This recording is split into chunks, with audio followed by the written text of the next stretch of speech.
in the North Atlantic Ocean, 1,100 miles from the U.S. border. On Oceanic Flight 420, Heathrow to JFK. It is 97 minutes before they land. They tell the passengers not to worry because the flight is almost ending. Anan walks over to signal his team. He kills the flight attendants. An air marshal runs up to help, but someone shoots her. The plane is crashing, the pilots are dead, and they are trying to figure out how to fly a plane. At the National Security Agency headquarters, Toyan's chief director finds out they don't have contact with Flight 420. They have around 77 minutes left till landing. Hawkins arrives. There are 5 hijackers on the plane. None of them can fly the plane. Also, they can't use autopilot, so they are gonna crash. They have info on the flight because of their operative. Alex is undercover as a hijacker. He wakes up and grabs his earpiece. He walks across the plane and meets Samuel, a kid looking for his pilot father. He finds him shot and he decides to find a med kit for them. He meets Hijackers, a passenger. He asks him to find a doctor or nurse, and he finds Kim. They find out Alex isn't responding, and they assume he is going rogue. Hawkins decides to initiate Code Orange and get jets into the air. They need to use the jet to destroy the 767. Jets are sent into the air. Orca finds them patching up a pilot. Alex convinces him to let them go, and he tells Kim to tell him if he stops breathing. Honest is angry that Orca shot all the flight attendants. They hear a phone ringing. Orca gets the phone and destroys it, but Kim starts screaming. Alex drags her to the back. He explains that he is undercover with Interpol, but Goran overhears. They fight and hide him in a box before Orca sees him. They check the footage to find the passengers' IDs. Kim immediately tells the pilot and Samuel that Alex is undercover. He warns her to stop telling people or they will both die. The windows start cracking and Alex's nose starts bleeding. He realizes the pressure is too high. He runs to the control room and finds the pressure is over 15. The higher it goes, the more dangerous it is. He decides they have to wake up the pilot to find out how to reduce pressure, but if they wake him up, he might die. They collect medication. Kim uses the shocks to wake his heart up. They wake him up with 2 EpiPens. He finds out he needs to find a red valve, and they use the 3rd EpiPen. He finds out it is at the back. The pilot dies. Alex goes to switch the valve to relieve pressure. Samuel hates him for killing his father. Alex goes to the bathroom to cry. He smashes the mirror. Kim comes to comfort him, saying she quit everything in her life. Alex explains his kid was 7 when he died of a bomb. He explains the toy, which is a 3D printed gun. Kim hides Samuel in the cabinet to keep him safe. They don't know where Goran is. Honest calls Orca to find Goran. The jets locate the flight. Toyan doesn't want their undercover agent to die. They decide to send Morse code to Alex behind Hawkins's back. Alex receives the information. He quickly runs to the back and jumps down a hatch. He pops open a box. He uses the metallic strings to control the tilt of the plane. The jets fire their first shot, but Alex adjusts the plane, avoiding the missiles. Honest climbs down to the luggage. He switches on a device. The jets are ready for the second set of missiles, but they realize they have turned on HBTD. It creates phantoms on the radar. It is a Soviet device. The jet sends a homing missile, but it hits a different plane. The debris hits the jets and Flight 420.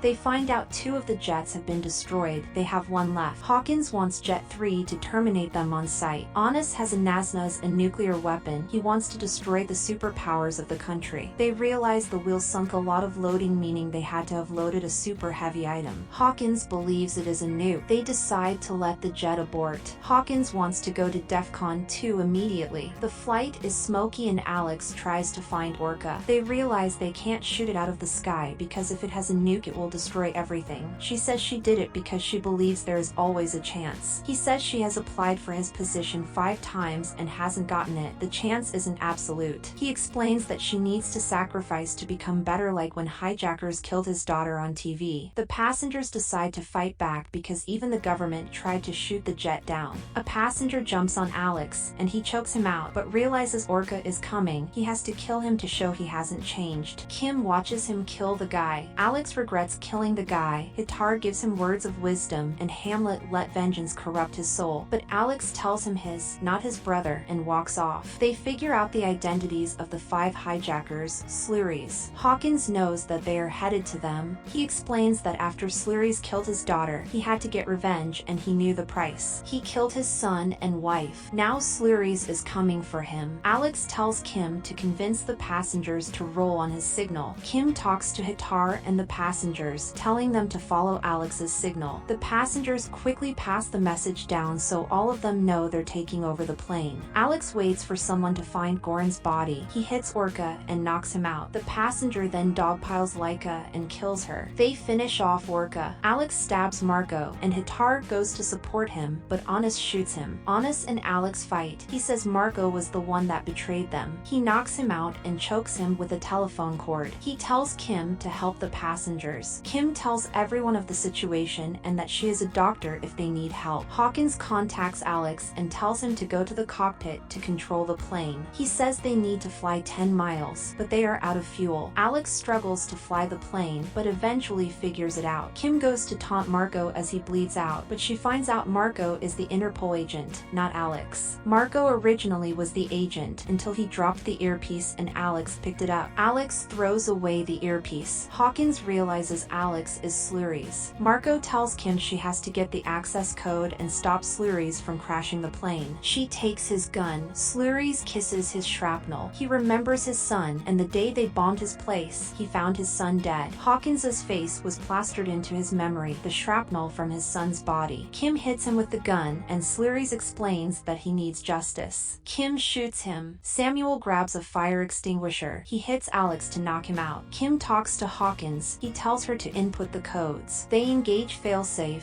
10 minutes until they land. They don't have enough fuel for 10 minutes. Slurry's decides to help them. Kim gives Samuel the gun, and he teaches Kim to fly the plane. They fly to a different runway. They land the plane. They find out Slurry's is dead. They leave the flight safely. Thank you for watching. Consider subscribing.